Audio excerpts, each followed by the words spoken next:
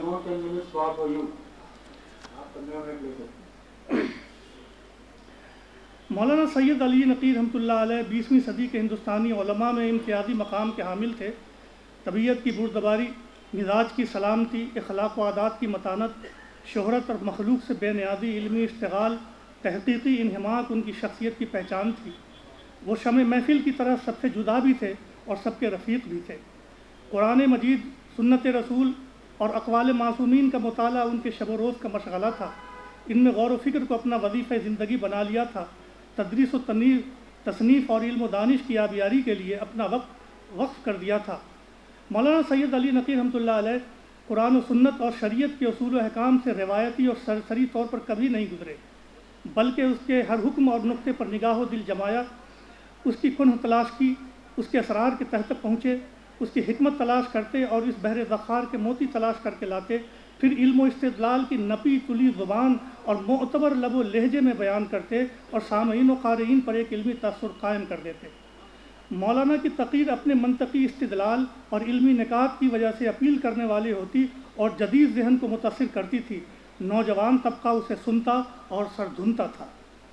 ان کی تقاریر اور مجلسوں سے فیض یاب ہونے والے آج بھی یہ کہتے ہوئے گزرتے ہیں، پیدا کہاں ہیں ایسے پراگندہ طبع لوگ۔ مولانا سید علی نقی رحمۃ اللہ علیہ کی تحریر ان کی تقریر کی طرح جچی تلی، علمی، عقلی، استدلالی اور حکمت سے لبریز ہوتی تھی۔ مولانا مرحوم نے اپنے مقالات اور تصنیفات میں اسلامی علوم اور خاص طور سے تفسیر القرآن میں دین اسلام کے دستور و عقائد، احکام و معاملات اور اخلاق و آداب کی تشریح و تعبیر جس بلیغ اور معنی خیز انداز میں کی ہے، وہ صرف قابل تعریف ہی نہیں، قابل تقلید بھی ہے۔ مولانا مرحوم نے شرعی احکام اور اصول دین کی حکمت و معنویت کے نقاب کشائی بڑی دیدہ غری سے کی ہے، اور یہی چیز ان کو ان کے معاصر علماء سے ممتاز کرتی ہے۔ ذیل میں بعض عقائد و احکام کی رموز شناسی اور حکمت رسی کے نمونے بطور مشت نمونہ خروارے پیش کیے جاتے ہیں۔ اسلام نے قرآن پاک میں خدا کا تصور رب العالمین کی حیثیت سے کرایا ہے۔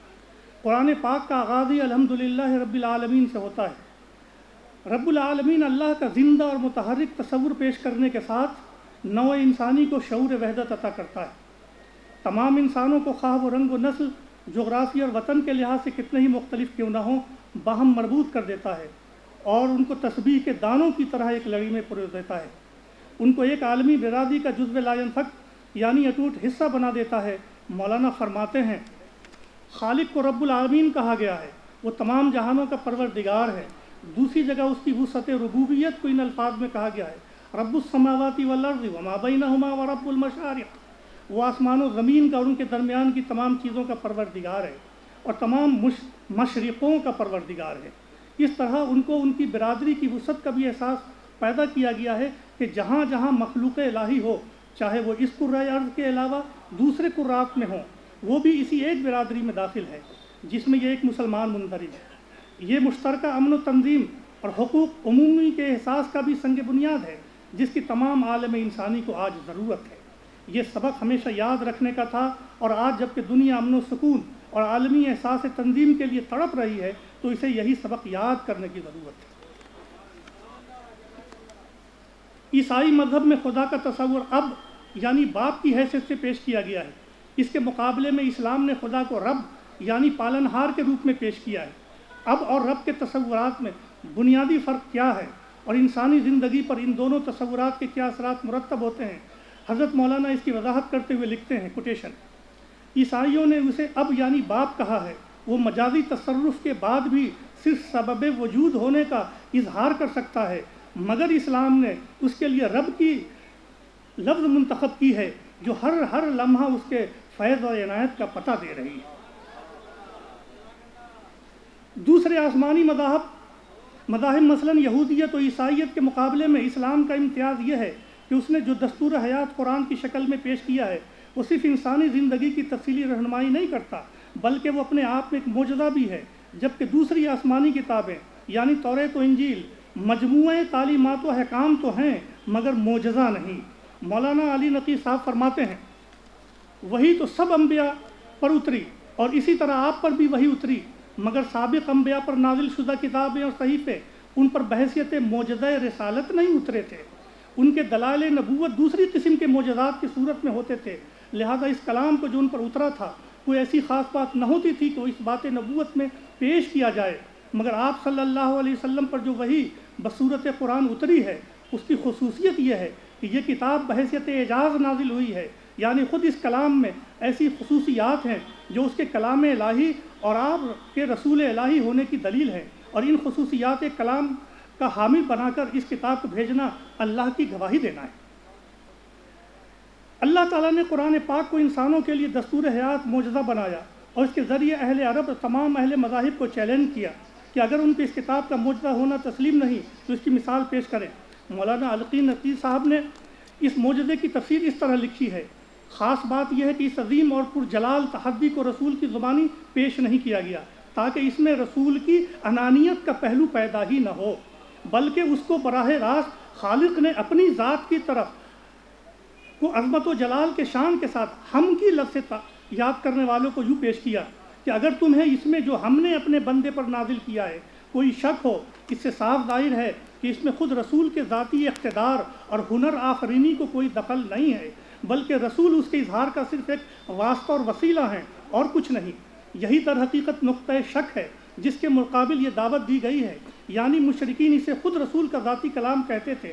قرآن اسی کے بالمقابل میں جہاد کرنا چاہتا ہے اور انہیں متنبہ کرتا ہے کہ اگر رسول کا ذاتی کلام ہوتا تو کوئی وجہ نہیں کہ تم باوجود فصاحت و بلاغت میں انتہائی کمال کے اس کا مثل نہ لا سکو۔ قرآن چونکہ الہی معجزہ ہے اس لیے اللہ تعالیٰ نے اپنے رسول کو رسالت سے پہلے امی رکھا اور فرمایا ما کنت تدری ما الکتاب ولا الایمان۔ مولانا علی نقی اس نقطے کی وضاحت کتنی خوبصورتی سے کرتے ہیں، سنیے کوٹیشن، دیگر انبیاء کے معجزات از قبیل خوارق عادت جسمانی حیثیت رکھتے تھے، مثلاً عصا کو اژدہا بنانا، پورے مادر ذات کو شفا دینا اور اس طرح کی باتیں، لیکن ہمارے رسول صلی اللہ علیہ وسلم کو علمی معجزہ کتاب قرآن کا عطا ہوا تھا۔ دوسرے انبیاء کے معجزات جن فنون سے تعلق رکھتے تھے اگر وہ انبیاء ان فنون کو کبھی حاصل کر چکے ہوتے، مثلاً حضرت موسیٰ کبھی جادو کا فن سیکھ چکے ہوتے، حضرت عیسیٰ طب یونانی کے مدرسوں میں پڑھ چکے ہوتے تو اس سے ان کی سچائی کا وزن کم ہو جاتا۔ اسی طرح ہمارے رسول اس سے پہلے کتابت و تحریر کا مشغلہ رکھتے تو ان کے معجزے کی قوت ختم ہو جاتی، اس لیے ان کے واسطے اس پہلو پر زور دینے کی ضرورت ہوئی کہ آپ کو امی بنایا گیا۔ ہمارے ہاں بعض لوگوں نے کہا ہے کہ امی کا مطلب یہ ہے ہی نہیں، امی الاصل ہے ام القرآن کا ہونا، لیکن مولانا کی حکمت بھری بات اگر ان تک پہنچے تو شاید وہ اپنے نظریے پر نظر ثانی کر لیں۔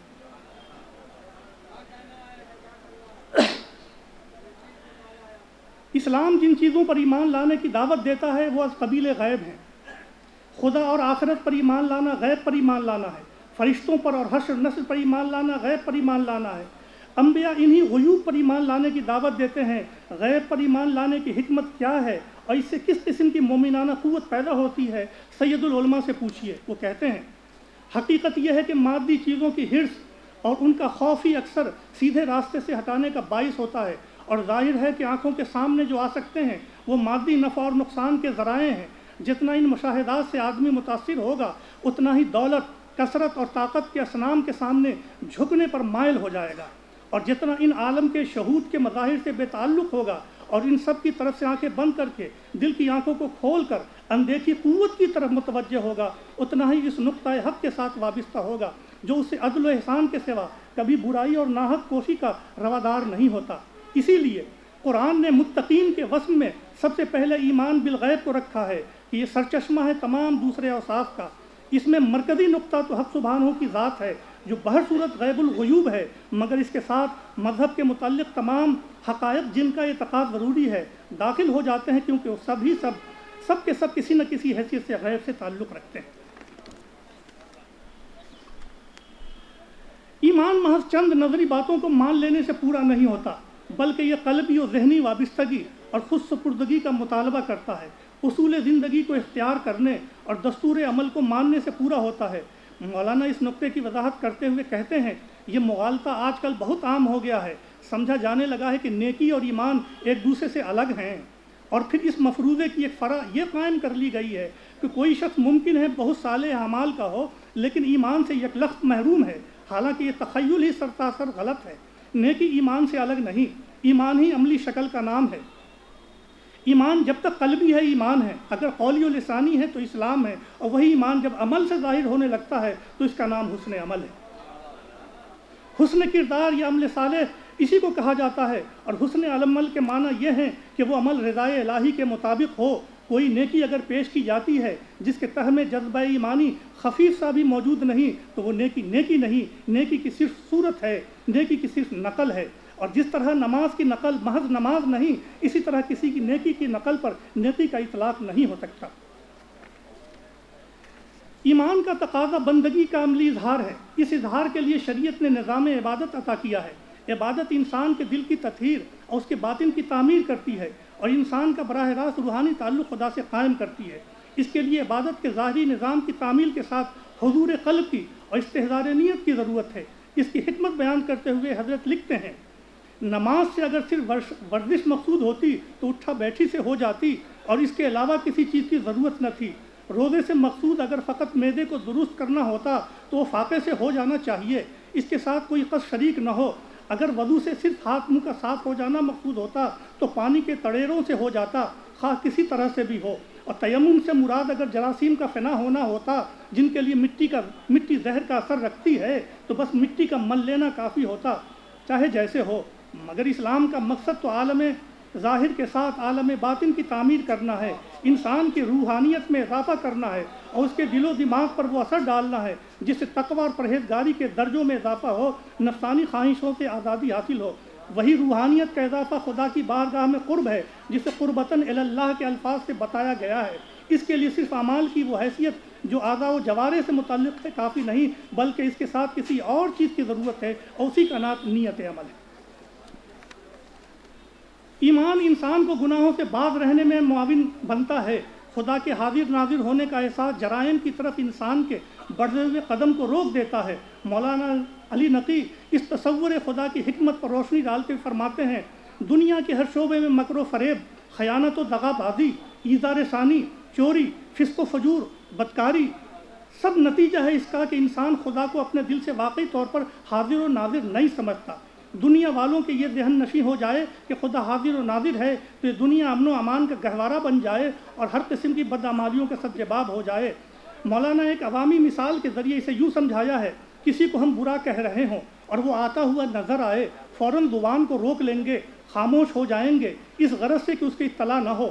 شرط یہ ہے کہ اس شخص کا کچھ بھی لحاظ، عظمت و عزت نگاہ میں ہو۔ پھر جب معمولی اشخاص کا یہ حال ہو تو اگر کسی کو یقین ہو کہ اس کا خدا اس کے اعمال کا حاضر و ناظر ہے، ہر وقت اس کے افعال کا نگراں ہے، اس کی ذرا سی بات کا اس کو علم ہے، تو کیا یہ ممکن ہے کہ انسان کسی گناہ کا ارتکاب کرے؟ ایمان انسان کو ظلم و زیادتی سے روکنے میں معاون ہوتا ہے۔ انسان کو طاقت کے بیجا استعمال سے وہ کس طرح روکتا ہے اور انسانی معاشرے میں عدل و مساوات پیدا کرنے میں کس طرح اپنا رول ادا کرتا ہے۔ مولانا علی نقی کی بیانی سنیے، فرماتے ہیں، مذہب ضمیر اور دل پر حکمراں ہوتا ہے، اور چونکہ دل کی سلطنت تمام اعضائے جسم انسانی پر ہے، اس لیے تمام انسان کے افعال و اعمال قیود و حدود کے تحت انجام پاتے ہیں۔ مذہب سے قطع نظر کر کے ہم کسی طاقتور سے اس مطالبے کا حق نہیں رکھتے کہ وہ اپنی طاقت سے فائدہ نہ اٹھائے، کیونکہ دنیا کی ہر چیز فائدہ اٹھانے کے لیے ہے، اور فائدہ جو کچھ ہے وہ اس دنیا کا وقتی فائدہ ہے۔ ایک شخص جس کے بازو میں قوت ہے، تلوار میں باڑ ہے، مد مقابل کمزور ہے اور اس کی پامالی سے ایک بہت بڑے نفع کی امید ہے، کس سہارے پر اپنا ہاتھ روکے اور کس امید پر اپنے مقصد کو حاصل کرنے سے باز آئے؟ مگر مذہب وہ ہے جو انسان کے جذبہ اقتدار اور غرور فوقیت کو شکست دیتا ہے، وہ انسان کی نگاہ کو بلند کرتا ہے اور اس وقتی عارضی مفاد کے آگے ایک ہمیشہ کی کامیابی اور ناکامی کا تصور پیدا کرتا ہے، اور اسی کے سہارے پر ایک طاقتور انسان طاقت کے ناجائز استعمال سے باز رہتا ہے اور کمزور و ناتواں اشخاص کو سانس لینے کا موقع دے دیتا ہے۔ مذہب انسان کو نفع نقصان کی معرفت عطا کرتا ہے، حلال و حرام کی تمیز سکھاتا ہے، اور یہی چیز انسان کو حیوان سے ممتاز کرتی ہے۔ حیوان صرف خواہش اور میلان رکھتا ہے اور انسان خواہش کے ساتھ حلال و حرام کا میزان رکھتا ہے۔ مولانا سید علی اس نقطے کی وضاحت فرماتے ہیں، انسان اور حیوان میں ایک بڑا فرق در حقیقت یہ ہے کہ حیوان صرف ضرورت و طبیعت کے ماتحت ہوتے ہیں، اس لیے جب اسے بھوک لگے گی تو پیٹ بھرنے سے مطلب ہوگا، جائز و ناجائز سے سروکار نہ ہوگا۔ اگر انسان بھی ایسا ہی ہو گیا تو اس میں اور حیوان میں کیا فرق ہوا؟ اس کا امتیاز خالص یہ ہے کہ وہ ضرورت اور خواہش کی بنا پر فرائض کے احساس سے غافل نہ ہو جائے اور نہ صرف شخصی بلکہ اجتماعی مفادات اور خالق کے احکام کو بھی نظر رکھے۔ یہی انسانیت کی معراج ہے۔ شریعت نے انسان کو حلال و حرام اور نفع و نقصان کا جو میزان دیا ہے، اس کا مقصد نفس کی تہذیب اور خواہشات کی تعدیل ہے۔ اسے اختیار کر کے انسان ایک ذمہ دار، فرض شناس اور پاکیزہ کردار ہستی قرار پاتا ہے۔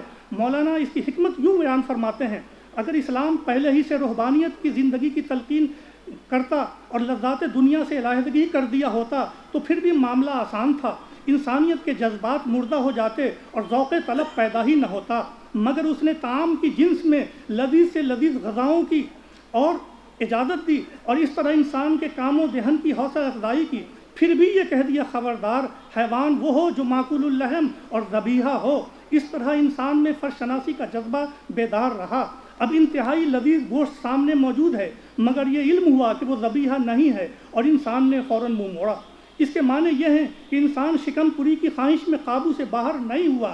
اس طرح بہتر سے بہتر کپڑا پہنے مگر حریر محض نہ ہو۔ اب آپ کو اچھے سے اچھے کپڑے کی فکر دامنگیر ہے، پھر بھی ایک کپڑا نظر آتا ہے جو مشکوک ہے، بہت عمدہ کپڑا ہے، دل تڑپا جاتا ہے، مگر آپ اس کی خریداری سے کنارہ کشی کرتے ہیں اس لیے کہ وہ شرع کے خلاف ہے۔ یہی اسلام کی تربیت ہے۔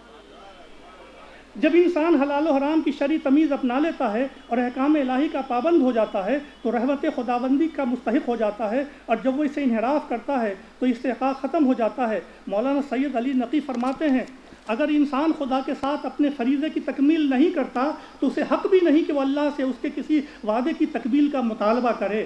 اسی لیے امام جعفر صادق علیہ السلام نے اس آیت کو پیش فرمایا اس شخص کے جواب میں جس نے پوچھا تھا کہ خدا نے قبولیت دعا کا تو وعدہ فرمایا ہے، پھر ہم دعا کرتے ہیں وہ دعا قبول کیوں نہیں ہوتی؟ آپ نے فرمایا، ترجمہ میں کرتا ہوں، تم اللہ سے وہ عہد جو اس نے تم سے لیا ہے پورا نہیں کرتے ہو۔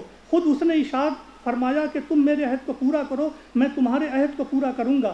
اگر تم اللہ سے وعدہ وفائی کرتے تو وہ بھی تم سے ایفائے عہد کرتا، تم نہیں کرتے تو وہ بھی نہیں کرتا۔ انسان بندگی صرف خدائے پاک کی کرتا ہے، اسی لیے اس سے دعائیں مانگتا ہے اور وہی قبولیت عطا کرتا ہے۔ بندہ نیاز بند ہے، خدا بے نیاز ہے۔ بندہ خدا سے بے نیاز نہیں ہو سکتا۔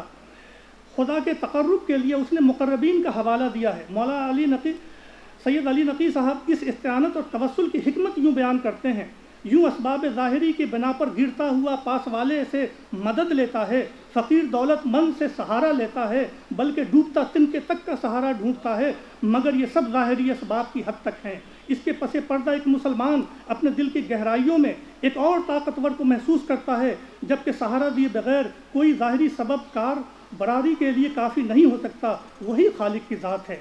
اسی طرح خالق کے حکم سے گناہوں کی مغفرت یا دعاؤں کی قبولیت کے لیے اس کے مقربین کے ساتھ توسل یہ بھی استعانت کے خلاف نہیں ہے جو ذات الہی میں منحصر ہے، کیونکہ یہ وسائل اسی خدائے ذوالجلال کے مقرر کردہ ہیں، پھر بھی اصل مرکز اعانت ذات حضرت احدیت ہی میں مرکوز ہے۔